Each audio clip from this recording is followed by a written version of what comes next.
The following program presents principles designed to promote good health.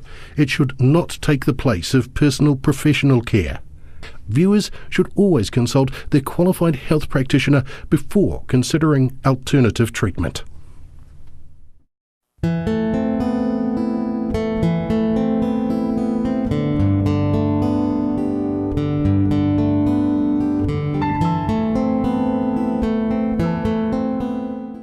Good evening, everyone.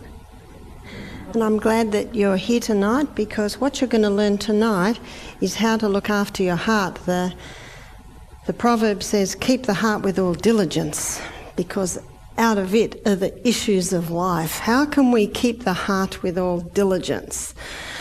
I'm going to be looking at a couple of things tonight. I'm going to show you how to keep the heart with all diligence, but I'm going to also show you about the issues of life. What do you think the issues of life is? The issues of life is the blood that's, of course, being pumped by the heart. And when our heart stops, we stop. So there are many things that you can do that can keep that heart strong. The heart is a muscle, and that muscle is continually beating. And that heart muscle is made up of a whole lot of little cells. So to understand how the heart runs, to understand what it needs, to understand what weakens it, to understand what strengthens it, we need to go to the CBD, the Central Business District of the human body.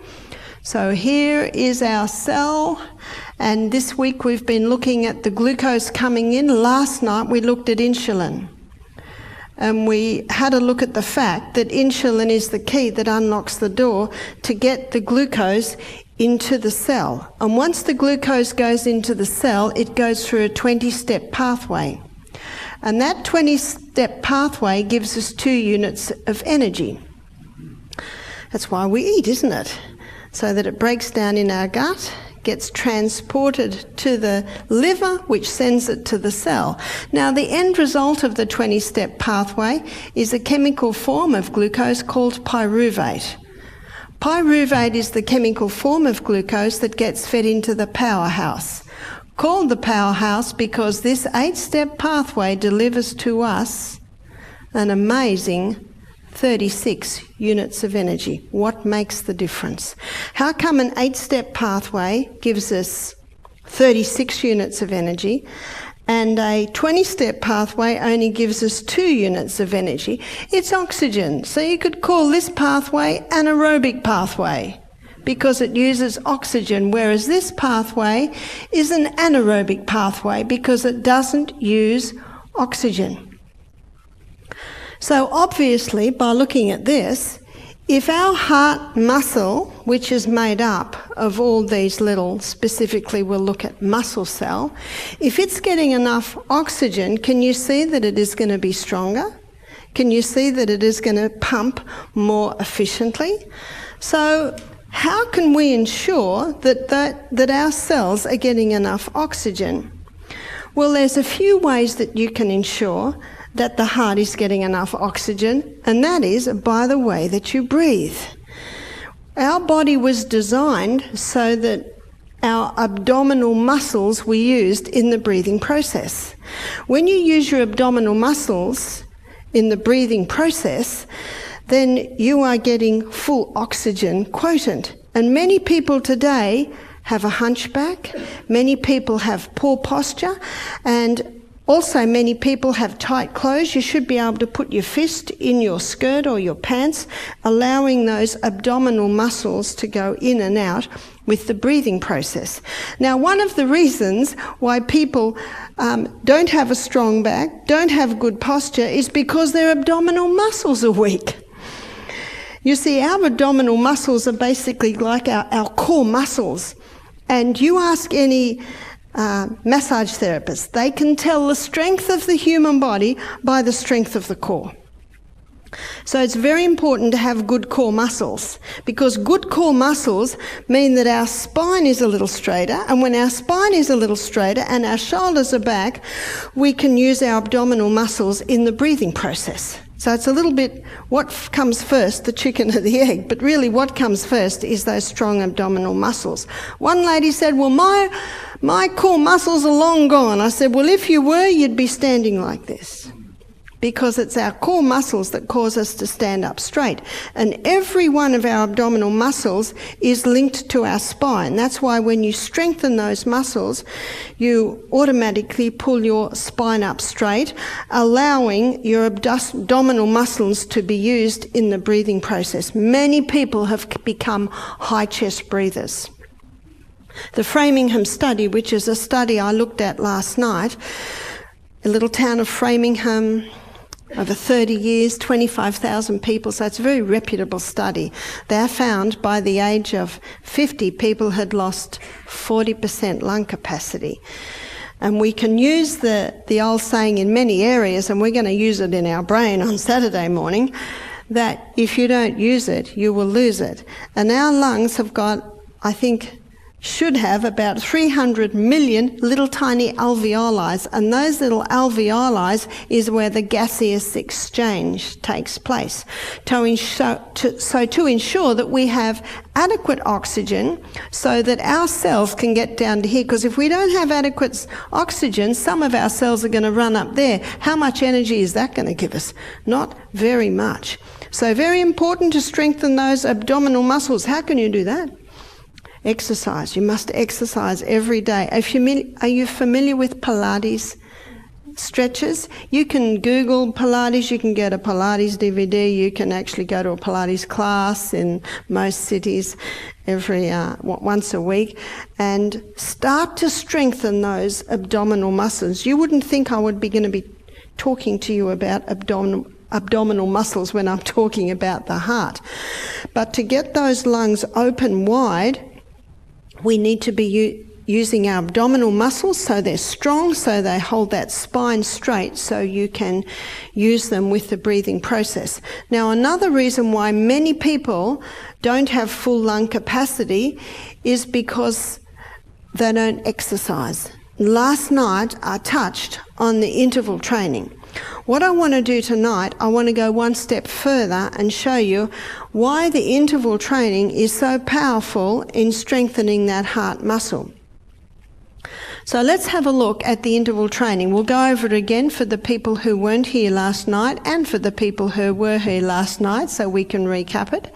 Interval training, as the name implies, is intervals of high intensity and intervals of recovery, and it's usually done for a cycle. Now, how long you do high intensity depends basically on your fitness level. And most of the research that is done with interval training is usually 20 or 30 seconds high intensity. That's running as hard and as fast as you can, or cycling as hard and as fast as you can, or doing push-ups as hard and as fast as you can, or swimming as hard and as fast as you can. It's not very long. Only let's put in a 20 second. We'll be kind to you. 20 seconds high intensity. That's about a 60-second recovery, usually done for a cycle of 6. Now, at our health retreat, a lot of people that come to us are not very fit. And I thought most of them cannot do a 20 or even 30 seconds high intensity. And then I heard of a talkback radio show that talked about this, and they were doing 7 seconds high intensity, 14 seconds recovery for a cycle of 7. I'm immediately interested because I'm a Bible student. And if you look at numerology all through the Bible, the factor of 7 comes up many times. And you look at the human body, 7 holes in our hands, 1, 2, 3, 4, 5, 6, 7, 28 cycle in a woman's cycle, 7 days in a week. The factor of 7 is woven all through. So I love the 7 number. I also knew that anyone can do a 7 seconds high intensity. Now remember, this is going really hard and fast. In his book Pace, Dr. Al says he talked about a lady who was 58. She's very unfit. She did 7 seconds high intensity and she needed 15 minutes to recover. I tell you that because If you're that, it's all right, because if you keep doing it every day, you will find that your recovery time will get less and less and less. And your fitness is not determined by how hard and fast you can go, but how long you take to recover. The reason why Dr. Alseer's book is called PACE, and the letters mean progressive. That's the P, progressive. Because as you do it, you will get fitter, you will get stronger, your recovery time will be less, you will be able to go further and further time, and you'll be able to put more of the cycles into your interval training exercise. But the exciting thing about this, it is so quick. It's just a tiny little nugget of a day. You can actually do it for about 15 minutes a day. That's exciting, isn't it? Because most of us, and this is the biggest complaint I have at Misty Mountain Health Retreat, people say, well, I was exercising, but I just don't have time. You know, you don't have time not to do this. If you want to enjoy the latter days of your life, you've got to start implementing this interval training. Because remember, we're training for something more important than the Olympic Games. We're training for life. And we're training for those latter years of life. So let's have a look at PACE. Progressive acceleration. You are moving. This is no gentle stroll. And this morning when Amelia and I were running up and down the hills, I think in the Bombay Hills, is that what they are? There are times when we stop talking. And that's when we're running very, very fast. So acceleration, this is no gentle stroll. And as Amelia said, you got to get to the point where you feel like you're dying. Got that? You feel like you're dying. Because I know with myself, we usually do 30 seconds. When I get to 20 seconds, my body says, enough. But you push yourself. You push yourself that little bit further. That little bit further, and every day you'll go that little bit further. If you want to bring your fitness program down to 15 minutes, you're going to have to be working very, very hard. But it's just a little chunk, and it makes an incredible difference for the whole day. And what are you putting into that muscle cell? What are you putting into that heart cell? You are delivering massive amounts of oxygen. I remember when I was a little girl, I was in a family of 7 and we all were real skinny and we squeezed into the little Morris Minor, and sometimes we'd go to the bush and have a picnic, and one day when we got in the car wouldn't start. So Dad went out and got a jack handle and poked it in the front and wound up the engine, got it going, jumped in the car and off we went. We're right. Do you know that's what this does in the morning? It's like you're getting the jack, maybe it's a very old illustration. And you're winding up that body and it'll run at a more efficient and effective rate all day long. That's why the morning is the best time to do it. So let's look at PACE. Progressive acceleration, cardiopulmonary. The C is talking about cardio. We have our fitness coordinator at our health retreat. His name's Howard. I think there are pictures of him on our website. He's 52 and all the guests think he's 35. He's very fit, he's very strong, and he rides his bike to work every day, and he rides up hills like this, and his resting heart rate is 46. That's pretty low, isn't it? 46 beats per minute. I think Howard will still be working for us at the age of 90, the way he's going. The guests cannot believe this guy.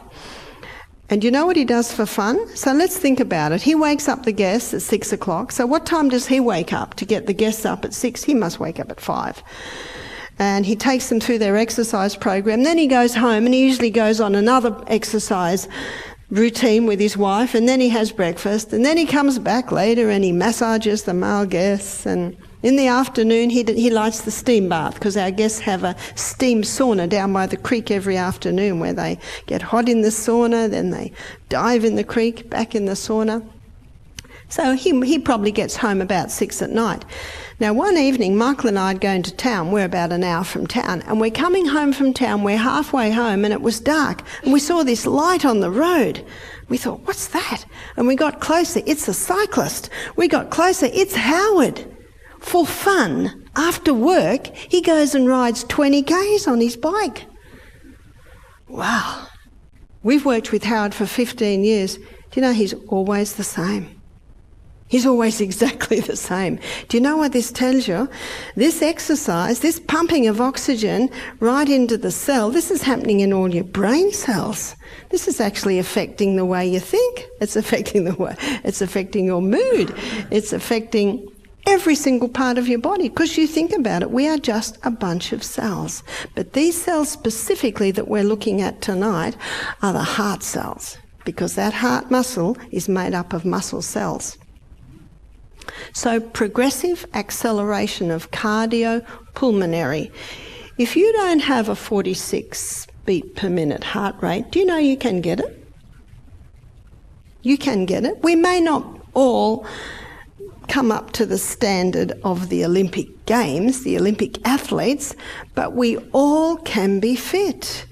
Howard's fitness is not genetics. Howard's fitness is because he works at it. And anything in life, the more you put into it, the more you will get out of it. So, progressive acceleration of cardiopulmonary. What's pulmonary? That's the lungs. I've already touched on the lungs.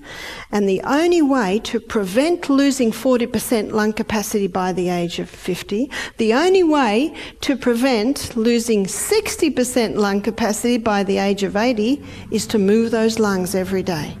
You got to get it to the point where you're literally heaving every day. And if you have lost lung capacity, you can regain it.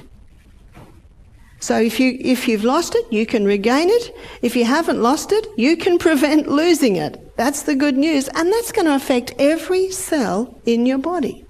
It actually makes the difference whether you've got energy or haven't got energy.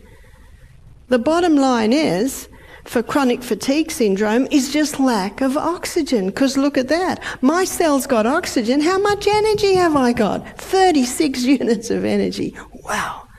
Compared to 2 units of oxygen. So if you want to feel good, you've got to move. So progressive acceleration of cardiopulmonary exertion. There's your pace. You are exerting yourself big time. What I didn't tell you yesterday about this equation was the effect of this exercise on the cell.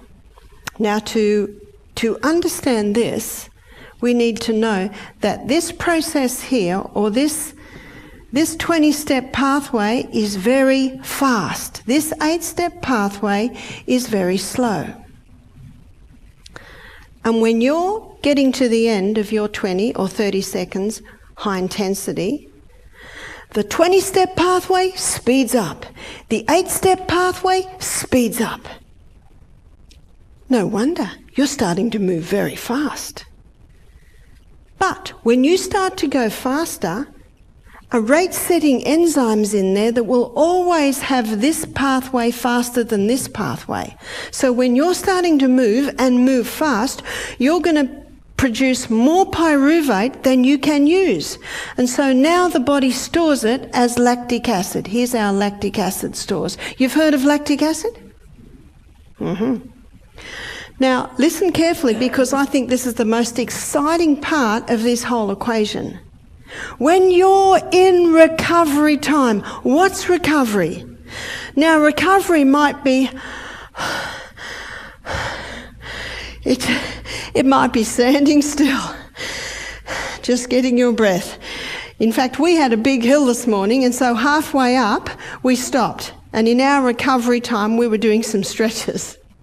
So recovery time might be still. Sometimes my recovery time is just going slowly down the hill. Often my recovery time, compared to running as fast as I can, is just walking.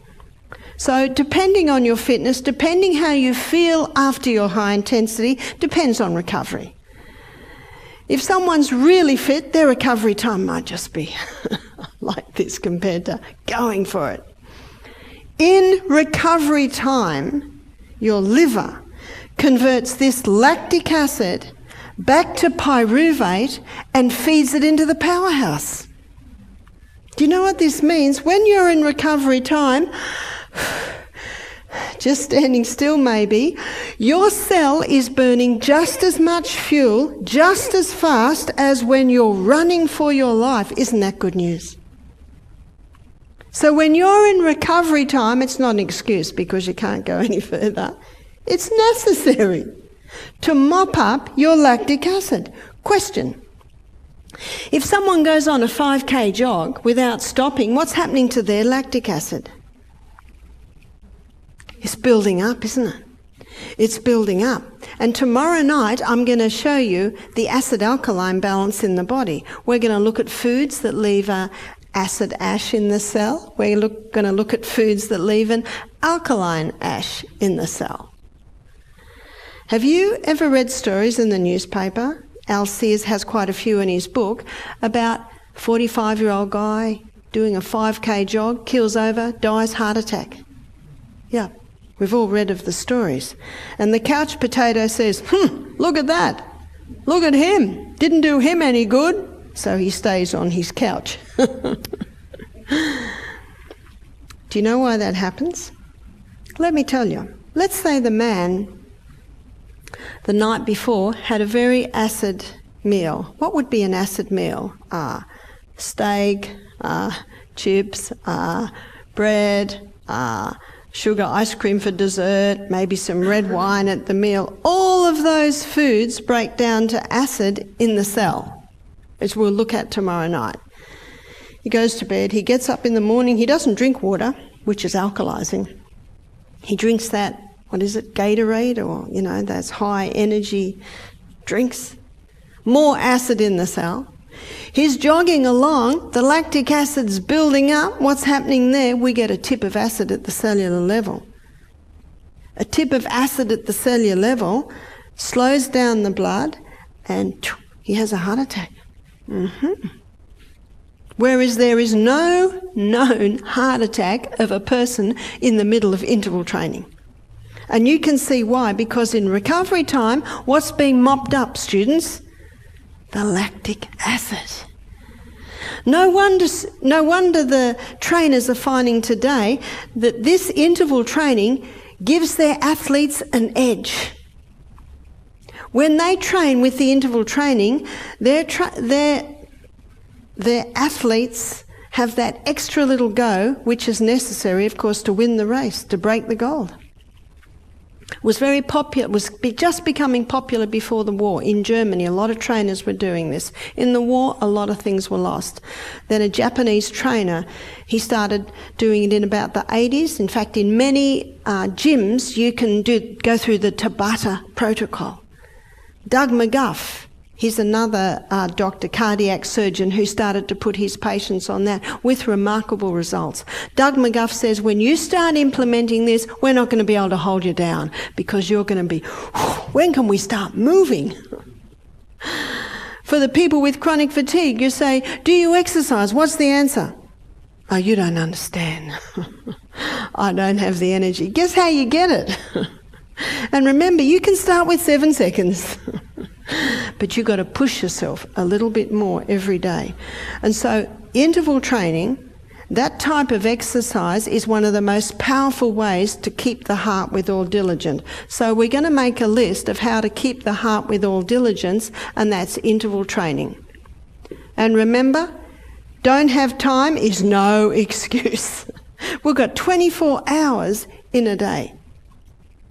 Everyone's got that little bit of time. You've just got to make time. You've just got to make an appointment with yourself. So to keep the heart with all diligence, you've got to move that heart. And remember, it's going to get easier. Something else that's necessary for keeping the heart with all diligence, we did try to get this board clean. Oops, it's going. There's only one way you will not be able to do the interval training effectively, and that is if you're dehydrated. And the other thing that can really slow it down is if you have had breakfast, because it takes 1,200 calories to digest a meal. So when you're exercising, you've got a lot of movement happening in your stomach. And when you start exercising, the blood is needed in your muscles. So can you see there's a little bit of a war starts up. They start fighting for who's going to have the energy. So very important, number 2, that you be well hydrated. Water. The water loss in a day is about 2.5 litres. That's 1.5 litres out through the kidneys, 0.5 of a litre out of the skin, 0.3 of a litre out of the colon, and 0.2 of a litre out of your lungs. That's 2.5 litres a day. So 2 litres must be replaced. The other half a litre can come through herb teas, maybe a juice, maybe your salad, maybe your fruit salad. You're getting some moisture there. But that water must be replaced. Keeping the heart with all diligence, those muscles need water because out of it are the issues of life, and the best blood thinner is water. But for us to access that water, we need sodium. Sodium in the form of whole salt. Now, let's have a look at the highest concentration of sodium on the planet is seawater. So seawater contains 92 minerals. And of those 92 minerals, 30% is made up of sodium and 50% is made up of chloride. Now, because they make up the largest amount of the minerals in the seawater, the first crystals formed when the water is evaporated from seawater is sodium chloride. And so what man does is he scoops that up, bleaches it white, puts aluminium with it so it runs freely. There's your table salt. And your table salt is a dangerous salt. It only has 2 minerals. Sodium chloride. And if you were to inject sodium chloride straight into the veins, you would kill the person. They're very harsh minerals, those two. They need to be buffered with all the other minerals. The salt that we use is Celtic salt. And Celtic salt has 82 minerals. Where are the other 10? Well, they're in such proportion, barely measurable, that it's inevitable that they're lost in the evaporation process. But hey, 82's a lot closer to 92, isn't it? Now, in that Celtic salt, there are 3 magnesiums. So magnesium sulfate, there's magnesium bromide, and magnesium chloride. Magnesium is an incredibly important mineral in the human body. It's responsible for about 400 enzymic functions. Magnesium is very, very important in the heart because there are 2 minerals that cause that heart to beat. Well, there's a few, but basically these 2. Calcium constricts, magnesium relaxes. Calcium constricts, magnesium relaxes. And so an important part of getting proper heart health, especially if someone has high blood pressure, is magnesium.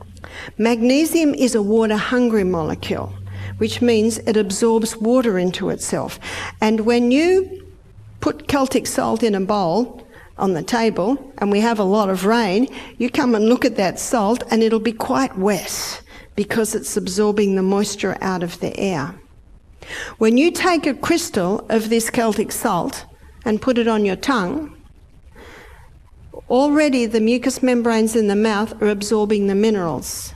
It is taken in the blood to the cell, and that magnesium causes the water to be drawn into the cell. It's the quickest way to hydrate the human body. Now, around the cell, there isn't one membrane, it's a bilayered membrane. And when the water rushes through the cell into the CBD under the action of magnesium, a little motor is triggered in that membrane to start spinning, and the spinning of that little motor gives us a unit of energy. So when everyone at work is going out to get their coffee or their cigarette to get a boost, you just get your crystal of Celtic salt, put it on your tongue, have a glass of water, and you watch the little energy boost that you will get. And you won't get the drop like they will all get. They might get an initial rise, but then there's always a corresponding drop, and I'll explain that process in a little bit more detail on Saturday morning. Quickest way to hydrate the body.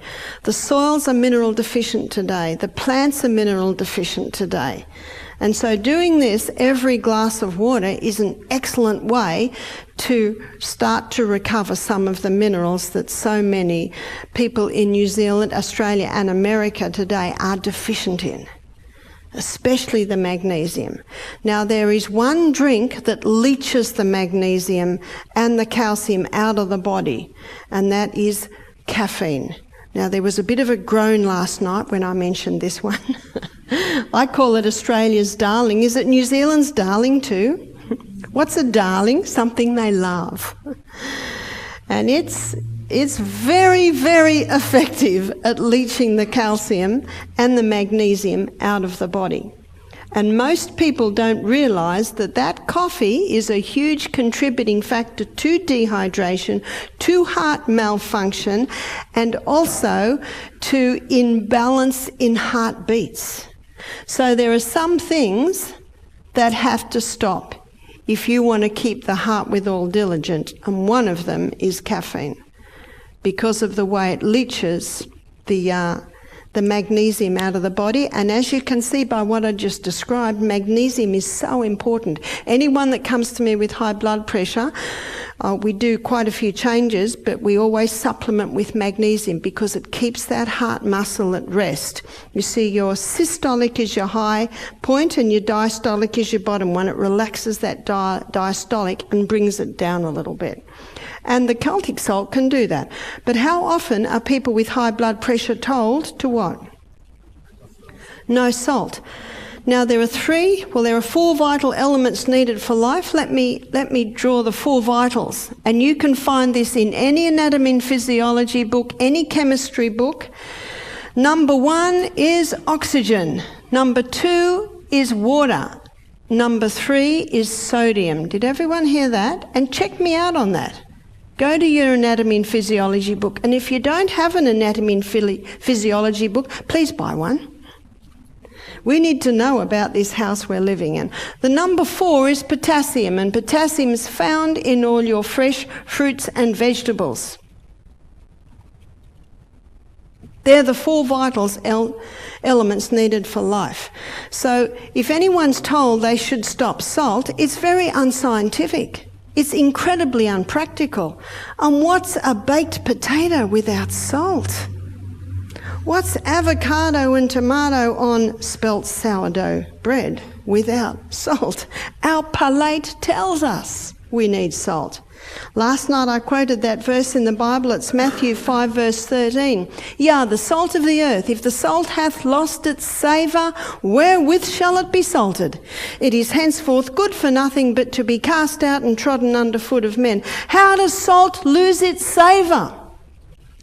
This salt here, with its 2 minerals, has lost its savour. What's the savour? It's all the other minerals.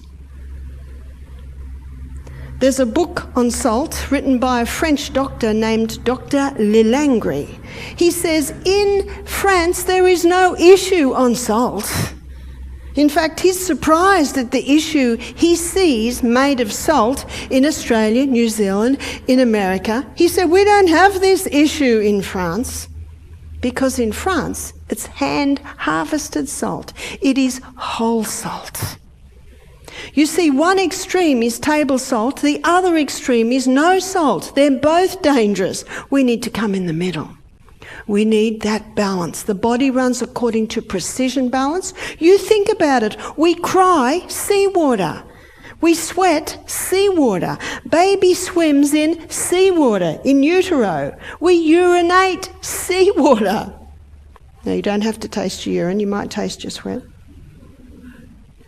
In fact, in the war, in the Navy, they used to transfuse with seawater if someone needed a blood transfusion, because it's very quickly converted to blood. Seawater is called an isotonic solution because it's almost the exact same balance and proportion as is found in the human body. I don't suggest you drink seawater, it's not very nice. But you can take that crystal of Celtic salt before every glass of water. Dr. Robert Thompson, in his book The Calcium Lie, he maintains it's impossible to overdo it, and he maintains that you need to do that every glass of water just to replace the minerals that you lost yesterday. If you're not used to salt, start slowly. We have had guests that say, but I don't have any salt. Let me show you what's happening with no salt. Lining your gastrointestinal tract are villi. Villi look like this. And there's a little receptor site there. And the glucose comes down and comes into the receptor site because it's going to come into the blood. And in that receptor site, there's a carrier. And the carrier says, I will not accept you glucose unless you come with a molecule of sodium. And if there's not enough sodium, that glucose cannot get in. That glucose ends up in the toilet. You can read that in the anatomy and physiology book. No wonder sodium's the third most vital element needed for life. I memorised this out of the anatomy and physiology book because I wanted to give it to you from the horse's mouth. Sodium is the main transport system of nutrients across the brush border and into the blood. We need it, but we need to have it the way it's found in nature. And that is with all of its other minerals in its perfect balance. So we need the whole salt. How much do we need? As much as you can take.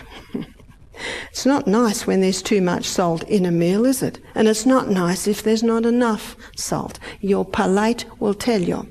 Have you ever seen people using table salt and they put it on everything before they even taste it? Do you know why? Because these two harsh minerals kill the taste buds. No wonder they have to put it on everything.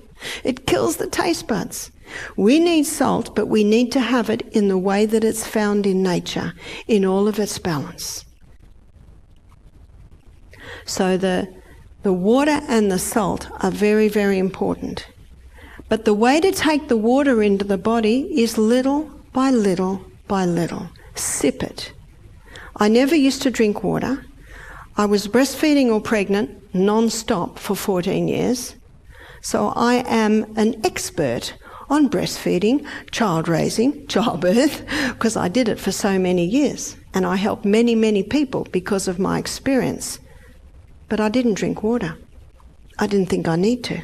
I would just have a cup of tea or a cup of Echo or Caro. I thought I'm getting enough through my fruits and vegetables. Do you know, I often used to get migraines and headaches. Whenever we travelled, I'd get headaches. I hated travelling in the car. I'd always get headaches. I got colds often and I'd get terrible sinus. And then I started to study the body. And then I started to study how much water we are. And then I started to look at what happens when you don't have the water, so I began to drink more water. Do you know, I never get a headache now. I can't remember my last headache, so I should never say never, but it's very, very rare. I can't even remember my last cold. It was a few years ago. And when I do get a cold, I don't get any sinus problems. That is so nice. We have a book at our health retreat. It's called One of the Body's Many Cries for Water by Dr. Batman Geheljic. We'll just call him Dr. B. And another title to his book is He's Not Sick, He's Thirsty. That was me. Another title to his book is Don't Treat Thirst with Medications. Many are sick purely because of dehydration. Ladies and gentlemen, it's a not negotiable thing. You just got to find out how to get it in. Have the water in the car, have the water by your bed, have the water in the kitchen, have the water in your workplace. Sip, sip, sip. And if you sip, sip, sip, and if at the beginning of every glass you take a crystal of Celtic salt, you won't be running to the little house quite as much. And you can see why, because the water is going to get inside the cell. So it's absolutely essential that we be well hydrated. Keep the heart with all diligence, for out of it are the issues of life. We need to nourish the heart cell. Tomorrow night we're going to look in detail, when we look at the acid-alkaline balance, on the best food. But let me just define the 3 essential food groups. So here we have the 3 essentials. We touched on this last night. One essential food group is fibre. Fibre is necessary, and we looked at this when we looked at diabetes, because it slowly releases the nutrients, and it's in the fibre part of food where you'll often get a concentration of your nutrients, specifically in the peels. Another essential is protein. Once you take the water out of the body, the next most prominent nutrient is protein. You cannot heal without protein. The new cell is built up with protein. And the other essential is fat. You see, 50% of this membrane around our heart cells is made up of protein, and 50% of the membrane around this heart cell, muscle cell, is made up of fat. But many people stop fat because of cholesterol, am I right? Well, because it looks like I need to really clean my board with soap and water, I'm going to give you a break, and after the break I'm going to show you the whole cholesterol issue. And you might have seen the Catalyst show a couple of years ago, where they showed that cholesterol does not cause heart disease. And I do have room to write this. There is a book you can get, and you might like to write this down. It's an e-book called The Cholesterol Lie by Dr. Dwight Lundell. Now, Dr. Dwight Lundell is a cardiovascular surgeon, and he has performed 10,000 bypasses. Notice the book that he's written, The Cholesterol Lie, showing that cholesterol is not what causes heart disease.